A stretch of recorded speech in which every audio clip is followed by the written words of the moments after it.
El sol pálido de una tarde de otoño en Cambridge se filtraba a través de los vitrales góticos, pintando mosaicos de luz sobre las mesas de roble centenario.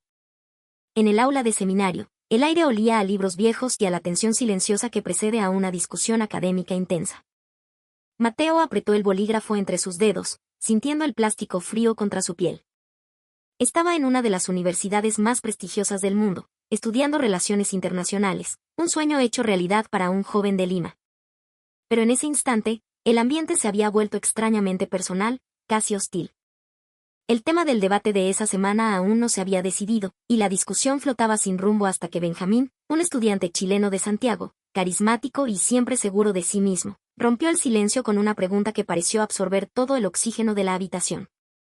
¿Por qué nuestro país no tiene amigos de verdad? La frase, cargada de una mezcla de frustración y genuina perplejidad, quedó suspendida en el aire. Mateo detuvo su mano a medio trazo. A su lado, William, un estudiante británico metódico y flemático, arqueó una ceja casi imperceptiblemente. Al otro lado de la mesa, Sophie, un estudiante estadounidense cuya franqueza a veces rozaba la brutalidad, dejó escapar un suspiro apenas audible, sus ojos azules fijos en Benjamín con una expresión de desconcierto. Mateo no sabía cómo interpretar la pregunta. No parecía una trampa retórica ni una provocación. Benjamín miraba a su alrededor, con el ceño ligeramente fruncido, como si realmente esperara una respuesta, una epifanía que le aclarara una duda que lo atormentaba. Había una vulnerabilidad en su mirada que contrastaba con su habitual arrogancia. ¿Lo dices en serio, Benjamín? La voz de William era un murmullo bajo pero nítido, cortando el silencio. Mateo sintió una premonición. Este no sería un debate académico más. La pregunta de Benjamín había tocado una fibra sensible, un nervio expuesto en la compleja red de la política sudamericana que resonaba incluso a miles de kilómetros de distancia. Esto no era un ejercicio teórico para Benjamín, era una herida abierta. Pues claro que lo digo en serio, replicó Benjamín, su tono ahora teñido de un desafío defensivo. Somos una economía modelo, un ejemplo de estabilidad, pero míranos. En la región, siempre nos ven con recelo. Más allá, nos ven como un socio comercial, nada más. No hay lealtad. No hay amigos. Sophie se inclinó hacia adelante, sus ojos brillando con una chispa de interés intelectual. Entonces, debatamos sobre eso. Hagamos de esa tu pregunta el tema central de hoy. Ella siempre era así, directa y dispuesta a sumergirse en los temas más espinosos. Mateo sintió una punzada de vacilación. Como peruano, hablar de las relaciones exteriores de Chile era caminar por un campo minado de historia, resentimiento y percepciones encontradas. Sin embargo, se recordó a sí mismo que estaban en un entorno académico. La objetividad debía prevalecer sobre la emoción. William ya había abierto su laptop, sus dedos volando sobre el teclado con una eficiencia silenciosa. Mateo, a su vez, tomó su tablet. Sabía que esta discusión podía descarrilarse fácilmente hacia el terreno de los nacionalismos y las pasiones. La única forma de mantenerla en curso era aferrarse a los datos, a los hechos fríos y verificables. Se lo prometió a sí mismo, sería analítico, no emocional. William carraspeó, captando la atención de todos. Benjamín, antes de intentar responder a tu pregunta con opiniones, ¿qué te parece si revisamos algunos datos objetivos? Mateo admiró la serenidad de William. Era un enfoque típicamente británico, calmado, lógico, casi clínico. La pantalla de la laptop de William se proyectó en la pared del fondo. Apareció un gráfico complejo, lleno de barras y porcentajes. Era un informe de la Encuesta Global de Confianza, un estudio anual realizado por un prestigioso consorcio de universidades europeas y norteamericanas. El estudio, que abarcaba a más de 30.000 personas en decenas de países, medía la percepción sobre la influencia positiva o negativa de las naciones en el escenario mundial. William había aislado la sección correspondiente a Chile. A nivel global, comenzó William, señalando la pantalla con un puntero láser, la percepción de Chile es mixta. Un 38% considera que su influencia es mayoritariamente positiva, mientras que un 34% la ve como mayoritariamente negativa. No parece tan malo a primera vista. Benjamín asintió, una sonrisa de suficiencia asomando en sus labios. ¿Lo ven? No estamos tan mal. Espera, continuó William, sin inmutarse. El diablo está en los detalles. Miremos los resultados por país. El siguiente gráfico fue devastador. La percepción más negativa provenía, sorprendentemente, de sus vecinos más cercanos. En Argentina, el 58% de los encuestados tenía una visión negativa de la influencia de Chile.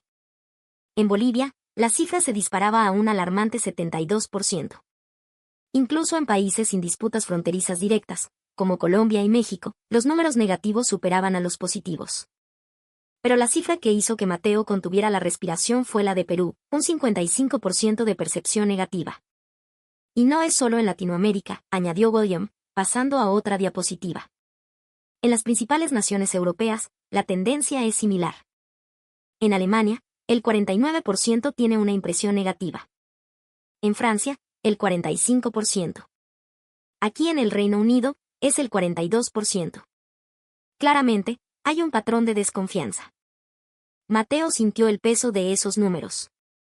No eran opiniones aisladas, sino una corriente subterránea de escepticismo que recorría la comunidad internacional. Y quiero aclarar algo, prosiguió William, su tono cada vez más profesoral. Esta encuesta no es un concurso de popularidad. No pregunta ¿te gusta este país? Pregunta sobre su influencia política y económica, sobre si es un socio fiable. Es un barómetro de la confianza, de la credibilidad en la escena mundial. William complementó los datos con citas de análisis de medios como The Economist y el Financial Times. Los artículos a menudo describían a Chile con adjetivos como pragmático pero poco fiable, oportunista o inconsistente en sus alianzas. El tema recurrente era la inestabilidad de su política exterior, que parecía cambiar drásticamente con cada nuevo gobierno. Para la comunidad internacional, concluyó William, mirando directamente a Benjamín, eso genera una pregunta fundamental. ¿Se puede construir una relación a largo plazo con un país cuya palabra parece tener fecha de caducidad? Los datos son claros, Benjamín. La verdadera pregunta no es si existe esta percepción, sino por qué. Benjamín se cruzó de brazos, su mandíbula tensa. Miraba la pantalla con una mezcla de ira y negación. Era evidente que le costaba aceptar la cruda realidad de las cifras. Mateo reflexionó sobre su propio papel en la discusión. Como peruano, llevaba consigo el peso de una historia compartida, una historia de conflictos y desconfianzas. Pero se obligó a dejar de lado la carga emocional. Este era un debate académico, una oportunidad para analizar, no para acusar. Sophie levantó la mano, y el profesor Davis, que hasta entonces había permanecido como un observador silencioso, le dio la palabra. Ella, hija de un diplomático del Departamento de Estado, poseía un conocimiento práctico de la política exterior que iba más allá de los libros de texto. Benjamín, ¿sabes cómo se describe a veces la diplomacia de tu país en Washington? Preguntó Sophie, su tono directo y sin adornos. Mateo se preparó para el impacto. La franqueza estadounidense podía ser un arma de doble filo. Como era de esperar, el rostro de Benjamín se ensombreció. ¿Cómo? Preguntó con voz gélida. La llaman la diplomacia del cóndor, dijo Sophie, sin titubear. ¿Del cóndor? ¿Qué diablos significa eso? Espetó Benjamín. Sophie, sin inmutarse, comenzó a explicar. Se refería a la ambigüedad estratégica que, según ella, caracterizaba la política exterior chilena. Por un lado, Chile se presentaba como un aliado estratégico de Occidente, un miembro de la OCDE, un defensor del libre mercado y la democracia. Por otro, mantenía una relación económica cada vez más profunda y dependiente con China, hasta el punto de evitar cualquier crítica a Pekín en foros internacionales. El cóndor vuela alto, observando a todos, pero sin aterrizar nunca del todo en ningún nido, explicó Sophie. El problema es que, al intentar ser amigo de todos, corres el riesgo de no ser un aliado verdadero de nadie. El ejemplo que utilizó fue la polémica en torno al Acuerdo Transpacífico de Cooperación Económica, el TPP-11. Chile había sido uno de sus impulsores iniciales, presentándolo como un pilar de su política de apertura comercial. Sin embargo, con el cambio de gobierno, el proceso de ratificación se estancó durante años, lleno de vacilaciones y discursos contradictorios. En Washington, eso se vio como una falta de compromiso alarmante, dijo Sophie. Por un lado, firmaban acuerdos de libre comercio con Estados Unidos y Europa.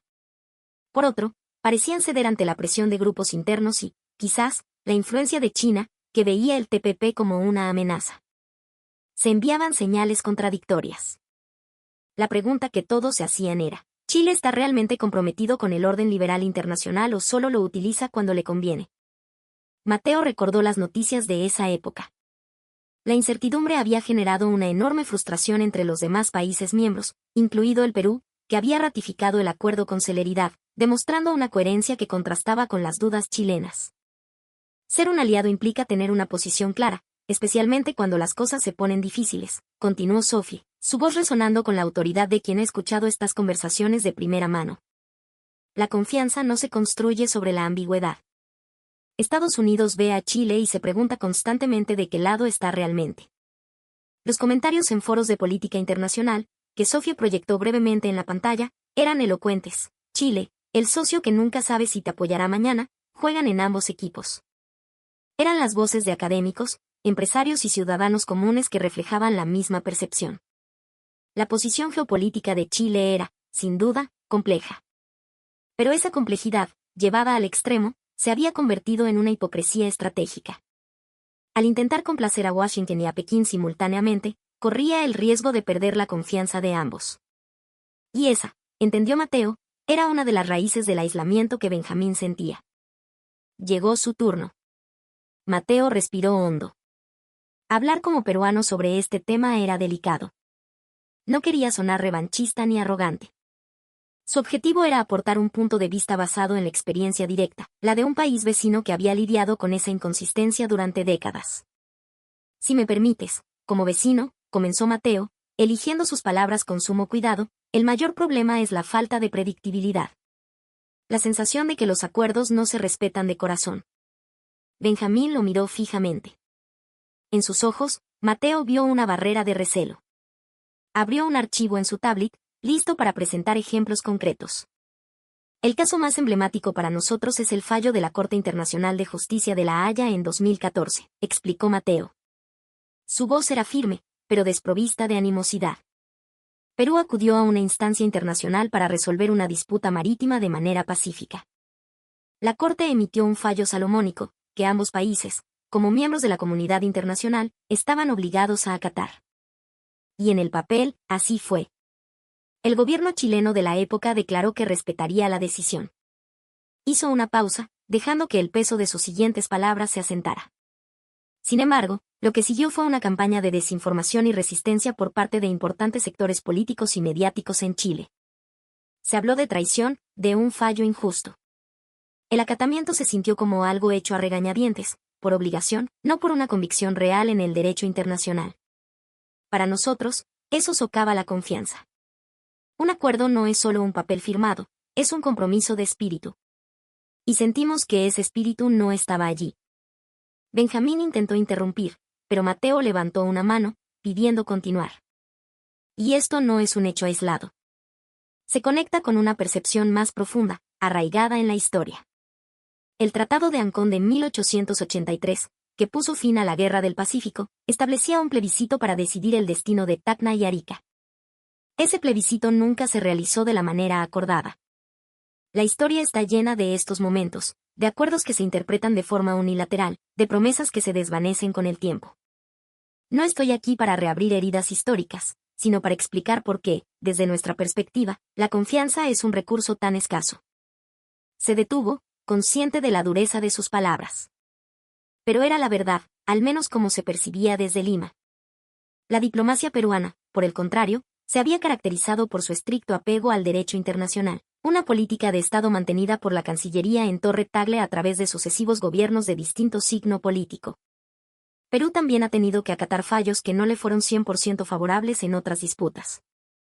Y lo hemos hecho, porque creemos que la integridad de un país se mide por su capacidad de honrar su palabra, incluso cuando es difícil.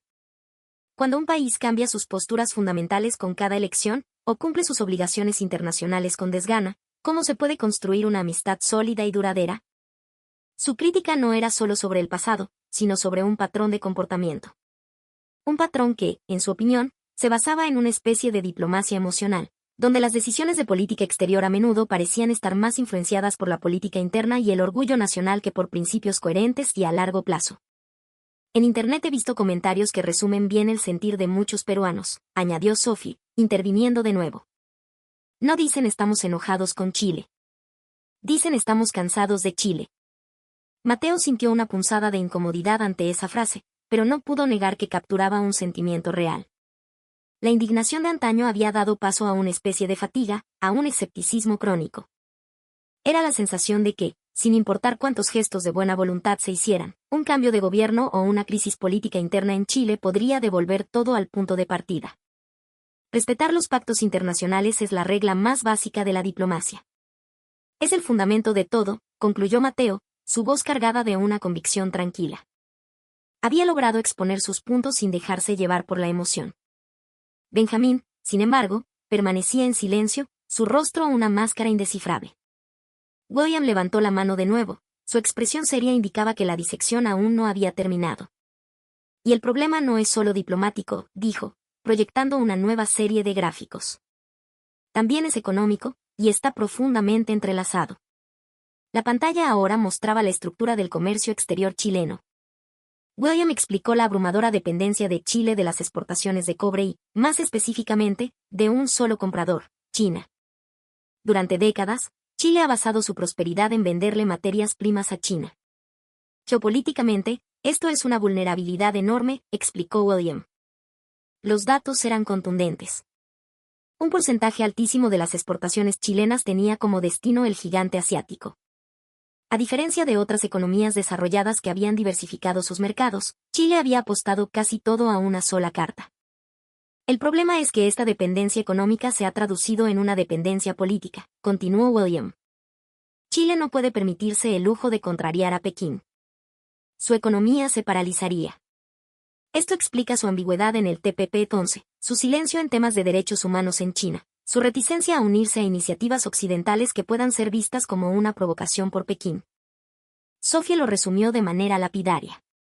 Están atrapados. Quieren la seguridad y el prestigio de ser un aliado de Occidente, pero no pueden renunciar al dinero de China. Esta dualidad erosiona su credibilidad. No se puede servir a dos señores. La comunidad internacional no ve a Chile como un amigo, sino como un actor movido únicamente por el interés propio, que se inclinará hacia quien le ofrezca más en ese momento. William añadió un último dato. Más del 80% de los materiales para las baterías de litio, el supuesto oro blanco del futuro de Chile, dependen de la cadena de suministro china. Si China decide restringir esas exportaciones, como ya hizo con otros materiales en el pasado, la industria chilena colapsaría en semanas. El recuerdo de crisis pasadas por la dependencia de un solo proveedor flotó en la mente de Mateo. La imagen era la de un gigante económico con pies de barro, cuya soberanía estaba, en la práctica, hipotecada. La impresión de pragmatismo se había convertido en una imagen de oportunismo. Fue en ese momento cuando Benjamín se levantó de su asiento de un salto. Su rostro estaba congestionado por la ira, sus puños apretados a los costados. «Esperen. Basta ya». Su voz resonó en el aula, haciendo que todos se sobresaltaran. «Están todos equivocados». Mateo sintió una mezcla de sorpresa y decepción. La discusión, hasta ese punto analítica, estaba a punto de descender al caos emocional. Benjamín respiró hondo, intentando controlar su agitación, y luego lanzó su contraargumento, uno que nadie en la sala esperaba. El mundo no nos quiere no por débiles o inconsistentes, sino porque somos demasiado fuertes. ¿Es que no se dan cuenta? Mateo parpadeó, incrédulo.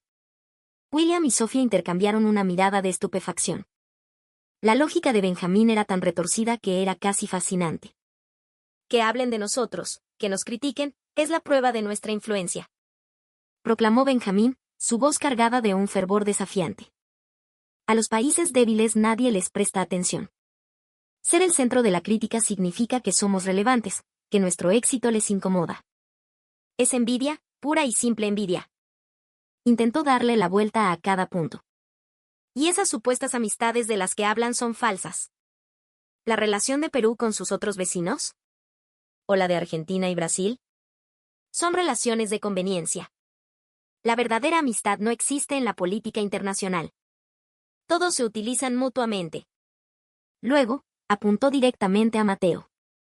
Además, en los problemas históricos, la culpa es de la intransigencia peruana, que se aferra a un relato de víctima. Si no podemos ser amigos, es porque el Perú se niega a pasar la página y reconocer nuestra posición de liderazgo. El arrebato de Benjamín fue la culminación de todo lo que se había discutido. Estaba demostrando, en tiempo real, el mismo patrón que se le criticaba a su país. Ante la evidencia objetiva, la respuesta no era la introspección, sino la negación, la victimización y el ataque. William, con una calma glacial, respondió en voz baja pero cortante. Creo que esa actitud, Benjamín, es precisamente la razón. Sophie asintió, con una expresión de tristeza. Es un complejo de superioridad mezclado con una mentalidad de asedio. La idea de que todos están en nuestra contra porque somos los mejores. Con esa premisa, es imposible construir una relación constructiva. Mateo suspiró. Este es un ejemplo perfecto de la diplomacia emocional de la que hablaba. Sus palabras, aunque dichas con calma, parecieron golpear a Benjamín más que cualquier grito. El joven chileno se quedó sin palabras, sus labios temblaban, buscando una réplica que no llegaba. La lógica había chocado contra un muro de orgullo herido. Un silencio incómodo se apoderó de la sala. Mateo sintió un atisbo de arrepentimiento. Quizás había sido demasiado directo. Pero, al mismo tiempo, la reacción de Benjamín era la pieza final del rompecabezas, la evidencia más elocuente del debate. La forma en que una nación reacciona a la crítica es lo que, en última instancia, define su credibilidad. En ese momento, el profesor Davis se puso de pie. Una figura imponente con décadas de experiencia en política exterior, su rostro era sereno mientras observaba a sus alumnos. Un debate fascinante, dijo con voz suave, caminando hacia la pizarra blanca. Lo que han discutido hoy es increíblemente complejo. Los problemas que enfrenta Chile no se deben a un solo factor, sino a una confluencia de ellos. Su análisis sobre la falta de coherencia diplomática, la inestabilidad por los cambios de gobierno y el dilema entre seguridad y economía ha sido muy acertado. Las palabras del profesor parecieron validar la discusión. Mateo sintió una oleada de alivio. Pero el profesor no había terminado.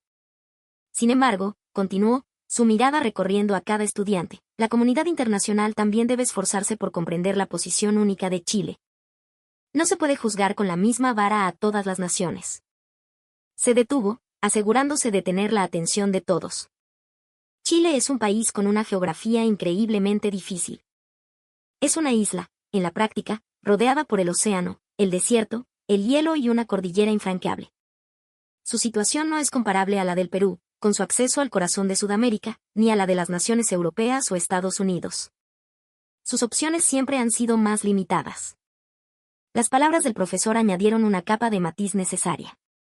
Era fácil criticar desde la distancia, sin comprender las presiones y limitaciones inherentes a su realidad.